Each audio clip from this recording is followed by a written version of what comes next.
पौराणिक कथाओं के अनुसार जब समुद्री सील अपनी खाल उतारती है तो वह एक सुंदर महिला बन जाती है। उसकी वह खाल पाकर कोई भी उससे अपनी मनचाही बात मनवा सकता है। एक अकेले मछुआरे ने सील के ठिकाने से चुपके से उसकी खाल चुरा ली। इस तरह उसने उस महिला को अपने वश में कर लिया और द्वीप पर ले आया, जिससे गांव वाले उससे जलने लगे। जल्द ही वह महिला गर्भवती हो गई। उसकी शर्त थी कि आने वाले बच्चे के लिए नाव की लकड़ी से एक पालना बनाया जाए और उसे शंखों से सजाया जाए। बच्चे के जन्म के बाद माँ ने उसे उसी पालने में सुलाया और समुद्र में छोड़ दिया, ताकि लहरों की आवाज ही बच्चे की लोरी बन सके।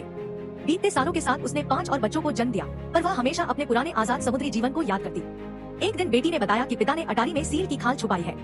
यह सुनते ही वह खुश हुई, बच्चे को वहीं छोड़ा और भाग गई। इधर मछुआरा जब लौट रहा था, उसने एक उदास सील को अपनी नाव का पीछा करते देखा। अनहोनी के डर से वह तेजी से घर पहुंचा, पर पत्नी जा चुकी थी और 5 बच्चे अकेले खड़े थे। मछुआरा टूट गया और बेबस होकर रेत पर बैठ गया।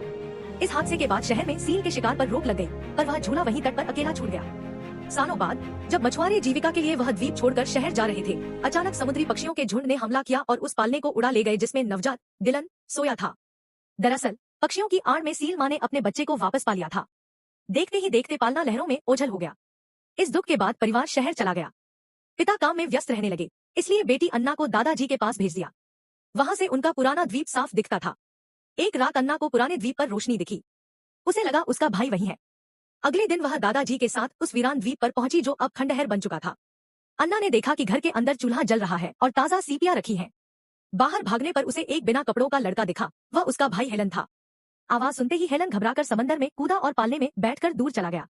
अन्ना ने दादाजी को बताया, पर उन्होंने इसे भ्रम मानकर टाल दिया। अगले दिन दादाजी ने अन्ना को भाई को खोजने से मना कर दिया। निराश अन्ना किनारे बैठी थी, तभी एक सील आई। अन्ना जैसे ही नाव पर चढ़ी, उसकी रस्सी खुल गई और सील ने नाव को धक्का देकर उसे दोबारा उसी पुराने द्वीप पर पहुंचा दिया।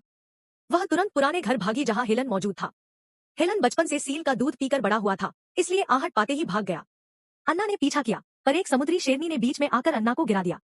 रात में दादाजी वहां पहुंचे। अन्ना के दोबारा कहने पर उन्होंने डांटा कि छोटा बच्चा समंदर में जीवित नहीं रह सकता। घर लौटकर जब अन्ना ने दादी को रोते देखा तो सारी सच्चाई उन्हें बता दी। सुनते ही दादी पोते को लाने की जिद पर अड़ गई। मजबूरन पूरा परिवार उस छोटे द्वीप पर आ गया। तभी अचानक तेज बारिश शुरू हुई और तट से सील की आवाजें आने लगी। सबने देखा कि कई सील मिलकर एक पालने को सुरक्षित किनारे ला रही हैं।